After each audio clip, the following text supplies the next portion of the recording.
Okay, today we're going to talk about solving inequalities, and today we're specifically going to talk about how to solve inequalities where you're using addition and subtraction. So this is lesson 4.2, and I'm going to start here. I've drawn some scales here, and you should know from working with scales before that if we're measuring the weights of things, like in these pictures, I have blocks of some sort. I don't know, we'll call it a 1-unit block of measuring some type of weight. And so on this side I have 6 blocks, and over here I have 2 blocks, and then I have some mystery number of blocks in here. It might be 0 blocks, it might be 500 blocks, I don't really know. But the question is, well, let's figure out how many blocks are there actually. So I know there's 6 in here, and I know that over here I have 2 plus some number. I don't know what that number is inside of this box though. But I know that one side is heavier than the other.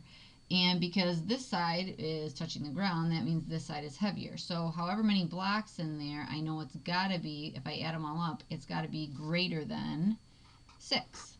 So how many blocks could be in here? Well, could there be 0 blocks in here? No, it couldn't be 0 blocks, because if it was 0 blocks, that would be 2 is greater than 6, and that's not true. So what about if there was 1 block? Well, if there was only 1 block, 2 plus 1 is 3. 3 is not greater than 6, so it can't be 1. So I go up to 2. How about 2? No, that'd be 4. 2 plus 3 is 5. 5 is still not greater than 6. If I try 4, that would be 4, or that would be 6 is greater than 6, but then this would be balanced, so that doesn't work. So I know that the number of blocks in here has to be, x has to be greater than 4. So it could be 5, because if I had 5 blocks in this box, 5 plus 2 would be 7, and those 7 blocks would weigh more than these 6 blocks over here. Or it could be the 500 blocks that I mentioned originally. Just has to be, I know it has to be x is greater than 4. So if I look at this one over here, this side is my heavier side this time, and that's a total of 8 blocks.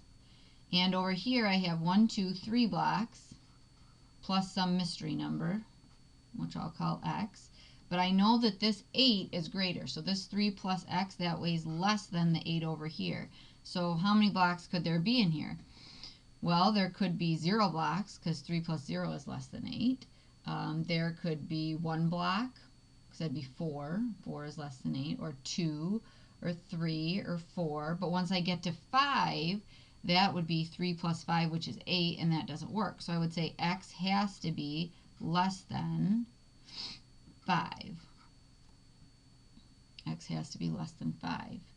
And so really what we've just done there is we've solved an inequality. We figured out what numbers could work here in our inequalities. And these ones involve addition. So let's look at an example that doesn't have these scales.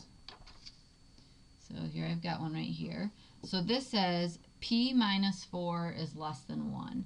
So really when I solve this, you're going to solve this the exact same way you would an equation. So I'm just going to add 4 to both sides, and I get that p is less than 5,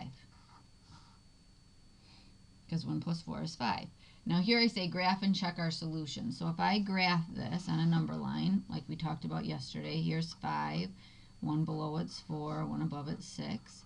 And I have an open circle at 5, and p has to be less than 5. So I don't shade the 5, and it's all this stuff. So how could I check this? Well, I take any number that's shaded, so I could check 4 here, and I plug it in. So I would say, okay, well, is 4 minus 4 less than 1? Well, 4 minus 4 is 0. Is 0 less than 1? Yes. So I know that I solved that correctly. So I want you to try quick check 1 now, and I want you to graph it also. Go ahead and pause the video, try quick check 1. This is on page 206. 206, it is m minus 6 is greater than negative 4. So you need to graph, solve it and graph your solution. So go ahead and pause it. Okay, welcome back. So what we're going to go ahead and do here is add 6 to both sides, or what you should have done. So I get m is greater than 2. And so then when I graph this, I put 2 in the middle, 1 below it's 1, 1 above it's 3, open circle at 2, and m is greater than 2, so that means all my solutions are over here. So I pick one of those solutions, like 3, and I'm going to check that, and I'm going to say, okay, is 3 minus 6 greater than negative 4? Well, 3 minus 6 is -3. Is -3 greater than -4? I did it. That is true. So that's a yes. Okay, now let's look at a little bit different of an example now. So now I've got, let me move that. 8 is greater than or equal to d minus 2. Or if you read it from the variable, d minus 2 is less than or equal to 8. So I'm going to go ahead and I'm just going to add 2 to both sides. And that'll cancel, and I've got d is less than or equal to 10. Remember I said we always want to read from the variable. So this is d is less than or equal to 10. I can rewrite it the other way. And again, check, alligators eating the 10, alligators eating the 10. So now I'm going to graph it. Put 10 in the middle. One lower, one higher. So this is going to be a closed circle because it includes 10. It's equal to 10. And d has to be less than 10, so it's all this. So I check one of those points. So I'll go ahead and check 9, and I'm going to plug 9 in up here. So to check, is 8 greater than or equal to 9 minus 2? Well, that would be, is 8 greater than or equal to 7? Yes, that's true. Give myself a smiley face there. So that works.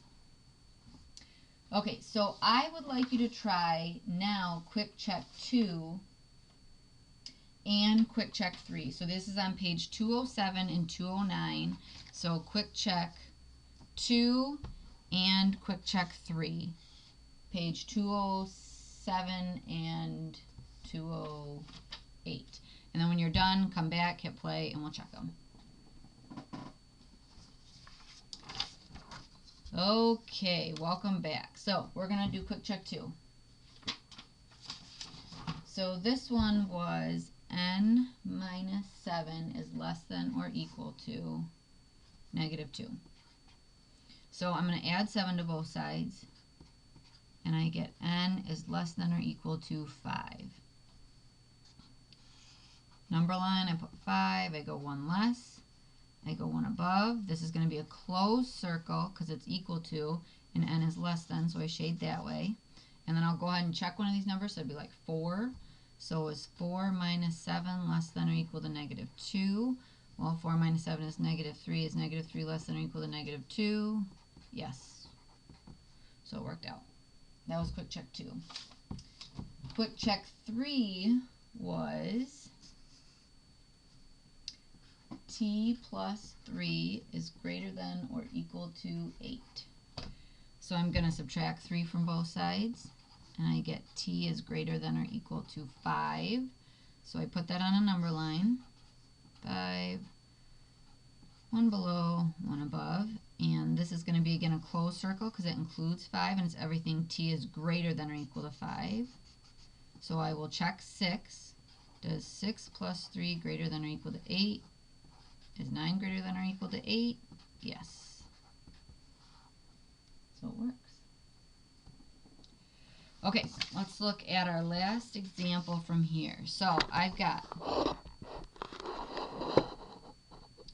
in order to receive a B in your literature class, you must earn more than 350 points of reading credits. Last week you earned 120 points. This week you earned 90 points. How many more points must you earn to receive a B?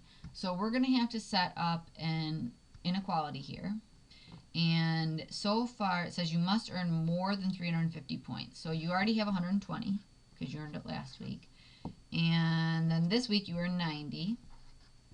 And we got to figure out how many points must you earn now to get that 350, which is a B. So this, it says you must earn more than 350 points. So all of this has to be more than, or another way of saying that is greater than 350.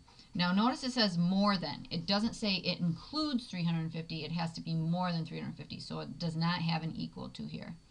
So 120 plus 90 ends up being 210 plus x is greater than 350. So now you just subtract 210 and you get x is greater than 210, or 350 minus 210 ends up being 140. So you have to earn more than 140 points this week. Okay, that is it for this lesson. If you had any questions, go back, watch what you need to see, and that's it.